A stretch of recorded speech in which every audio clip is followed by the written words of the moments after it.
उबावड़ो वेझो ॻोठ गजण चाचड़ में कोश ऐं चाचड़ बिरादरी जे ॿिनि धुरनि में ज़रई ज़मीन जी मालकी तां झेड़ो थी पियो।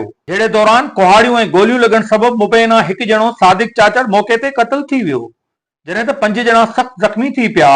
ॿुधायो पियो वञे त राउती थाणे जी हद में कोश ऐं चाचड़ बिरादरी जे ॿिनि धुरनि विच में ज़मीन जी मालकी तां झेड़ो थी पियो। कुहाड़ियूं ऐं गोलियूं लॻण सबबि ॿिन्ही धुरनि जे 2 औरतुनि समेत 5 ॼणा सख़्त ज़ख़्मी थी पिया, जॾहिं त चाचड़ बिरादरी जो हिकु ॼणो सादिक चाचड़ क़त्ल थी वियो। ज़ख़्मियुनि में हिकु धुर जो अली नवाज़ चाचड़, अफसर चाचड़, जॾहिं त ॿी धुर जो मोहम्मद शाहनवाज़ कोश, मेवो कोश शामिल आहिनि।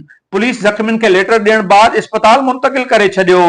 ॿिन्ही धुरनि जा ज़ख़्मी इस्पताल में हुजण करे इस्पताल अंदरि ज़ख़्मियुनि जो पाण में झेड़ो थी पियो। इस्पताल जे अमले तोड़े उते आयल मरीज़नि में भाॼ पइजी वई। इस्पताल